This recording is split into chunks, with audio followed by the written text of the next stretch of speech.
안녕하세요. 반갑습니다. 전 여러분의 편안한 밤을 위해서 책을 읽어드릴 윌리엄입니다. 저와 함께 편안한 잠자리에 드실 수 있도록 책을 읽어드릴게요. 오늘 제가 준비한 책은요. 한번 소개드린 적이 있었죠? 바로 일본의 세무사인 야마모토 토리야키가 쓴 자기계발서 인생을 바꾸는 아침 1시간 노트입니다. 이 중에서 목표가 있기에 인생이 즐거워진다. 그리고 당신을 망치는 조급증과 성공병, 그리고 20년 후의 나를 상상해 본다 라는 부분을 읽어드릴게요.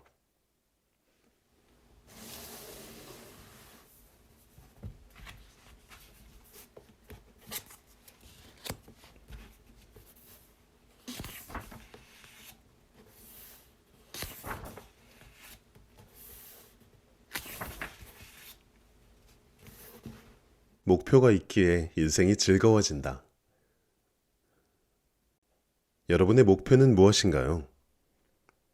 나는 크고 작은 모든 일에 항상 목표를 설정하고 그 목표를 달성하기 위해 노력하며 하루하루를 열심히 살자고 다짐하곤 합니다. 내가 생각하는 목표란 비록 달성하기는 어렵지만 결코 불가능하지 않은 커다란 꿈입니다.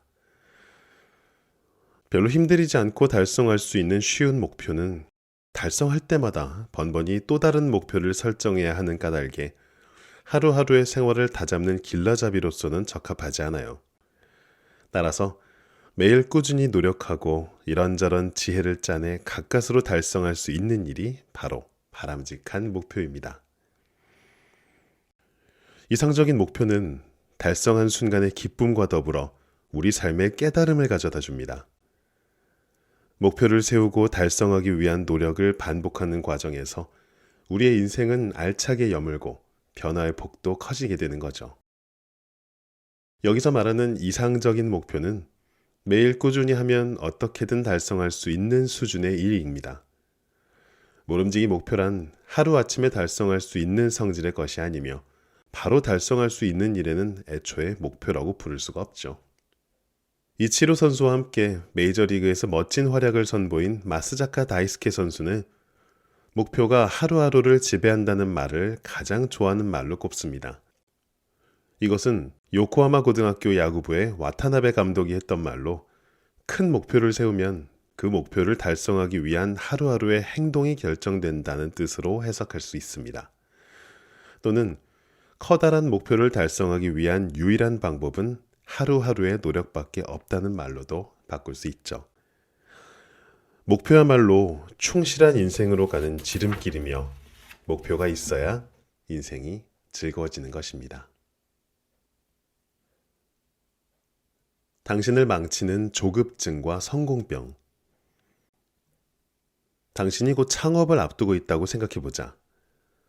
나는 세무사라는 직업 덕분에 창업을 하는 다양한 이들을 접할 기회가 많은데 그들을 가까이서 지켜보며 비즈니스를 성공시키는 두 가지 행동 유형이 있음을 알게 되었다.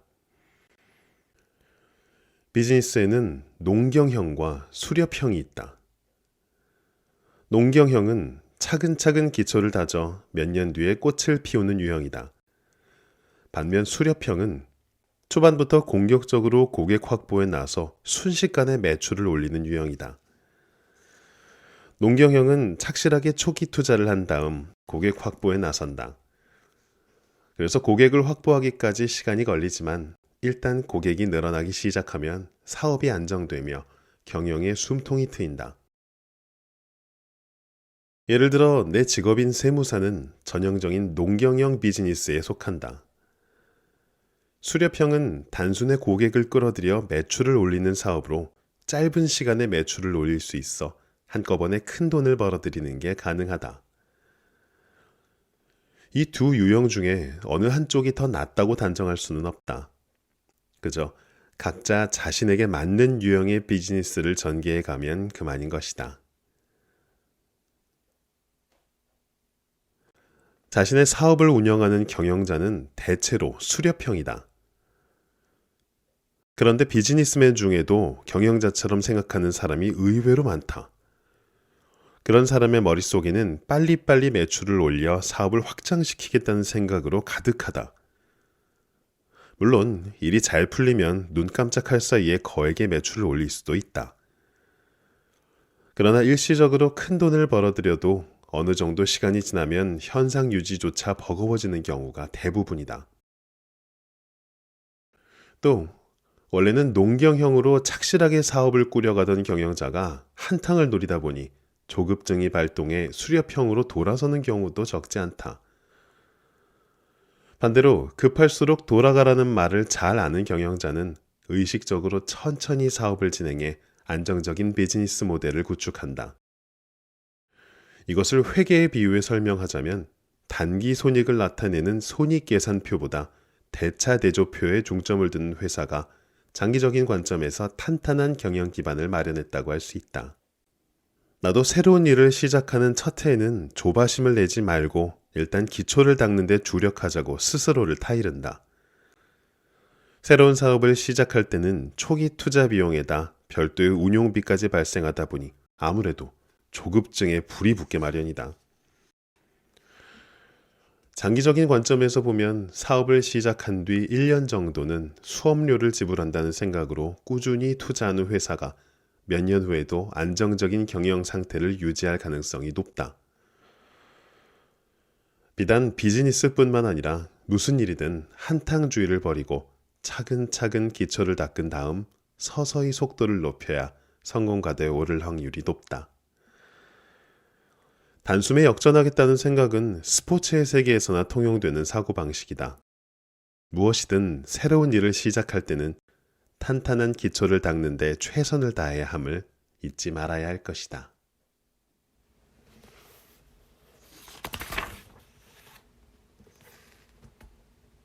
(20년) 후의 나를 상상해 본다.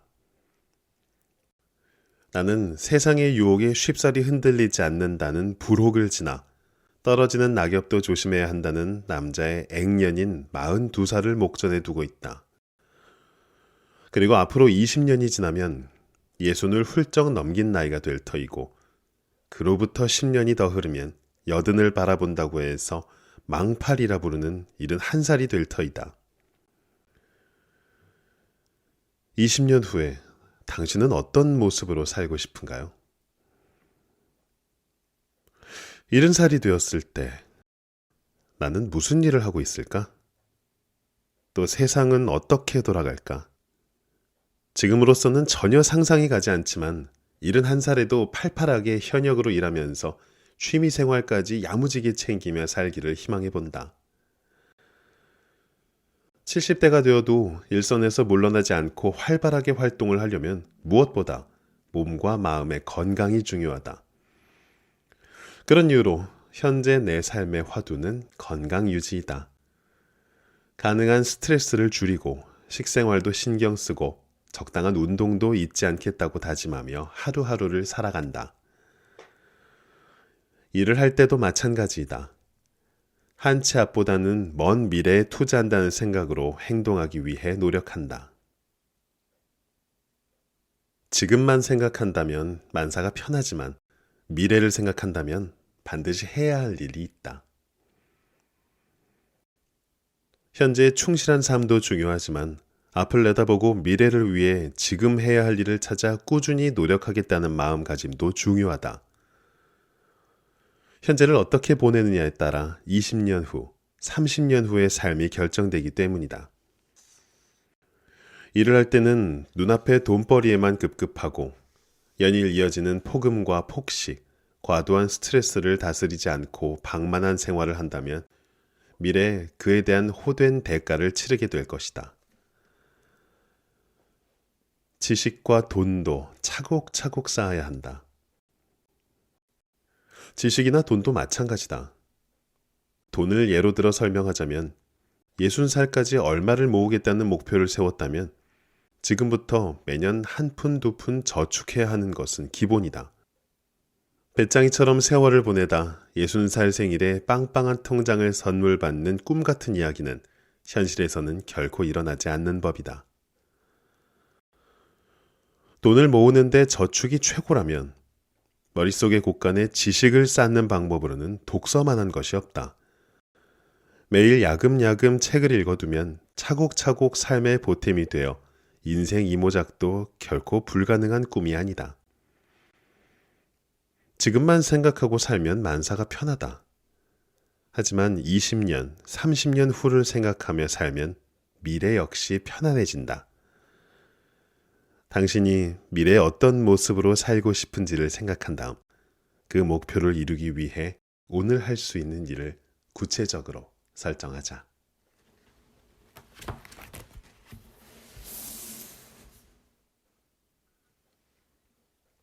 네, 제가 오늘 준비한 내용은 여기까지입니다. 여러분, 편안한 밤 되세요.